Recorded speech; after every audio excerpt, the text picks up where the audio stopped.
Hi every one, welcome to zero gravity. ஒரு வீட்டில் இருந்துட்டு ரெண்டு கரண்ட் கனெக்ஷன் வாங்கிட்டு இருக்கீங்களா? டிஎன்இபி இப்போ இன்ஸ்பெக்ஷன் ஃபுல்லாக ஸ்டார்ட் பண்ணிட்டாங்க. Tamil Nadu government 100 unit free electricity ஸ்கீமில் எல்லாருக்கும் பெனிஃபிட் பண்ண ட்ரை பண்ணிட்டு இருக்காங்க. ஆனால் இப்போ ஒரு நியூ இஷ்யூ வந்திருக்கு. ஒரு வீட்டில் ரெண்டு மீட்டர் வச்சுட்டு ஃப்ரீ எலக்ட்ரிசிட்டி ஸ்கீமை மிஸ்யூஸ் பண்ணிட்டு இருக்கிறதா கேசஸ் நிறைய டிஎன்இபிக்கு வந்திருக்கு. இதை ஸ்டாப் பண்ண டிஎன்இபி அஃபீஷியல்ஸ் ஃபீல்ட் இன்ஸ்பெக்ஷனுக்கு போக ஆரம்பிச்சிட்டாங்க. இதை கேட்குற ரெண்டல் வீட்டில் இருக்கிறவங்களுக்கு கொஞ்சம் கன்ஃபியூஷனாக இருக்கும். இப்போ அதை கிளியர் பண்ணுறேன். டிஎன்இபி அஃபீஷியல் சொன்னது ரொம்ப கிளியர்.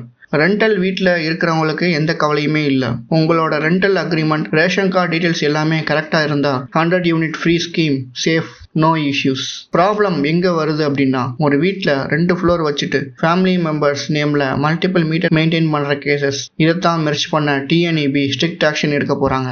ஆஃபீஸ் யூஸ் பண்ணுற கனெக்ஷன்ஸ் கூட செக் பண்ணிடுவாங்க அப்படின்னு சொல்கிறாங்க. ஸோ ரெண்டல் வீட்டில் இருக்கிறவங்களுக்கு கிளியராக சொல்கிறாங்க, உங்கள் டாக்குமெண்ட்டில் மிஸ்டேக் இல்லைன்னா ஒரி பண்ண வேணாம். ஆனால் ஒரு வீட்டில் அன்னெசரியா 2 கனெக்ஷன்ஸ் வச்சுருந்தா அதை கன்ஃபார்மாக மெர்ஜ் பண்ண போகிறாங்கன்றது உறுதி. டவுட் இருந்தால் ஸ்ட்ரைட்டாக லோக்கல் இபி ஆஃபீஸ் போய் கிளாரிஃபை பண்ணிடுங்க அப்படின்னு அட்வைஸ் பண்றாங்க. இப்போ ஸ்கீம் யூஸ் பண்ற எல்லாரும் 1 மீட்டரை மெயின்டைன் பண்ணுங்க. இன்ஸ்பெக்ஷன் ஃபுல் ஸ்விங்ல இருக்கும்னு டிஎன்இபி சொல்றாங்க. 100 மீட்டர் யூனிட் ஸ்கீம்க்கு எலிஜிபிலிட்டி ப்ரூஃப் இருந்தா சேஃப். மல்டிபிள் மீட்டர் வாங்கி ரூல்ஸ் பிரேக் பண்றாங்கன்னா அவ்வளவுதான், அது மெர்ஜ் பண்ண ரெடியா இருக்காங்கன்னு சொல்றாங்க. So chill but check your setup. Thanks for வாட்சிங்.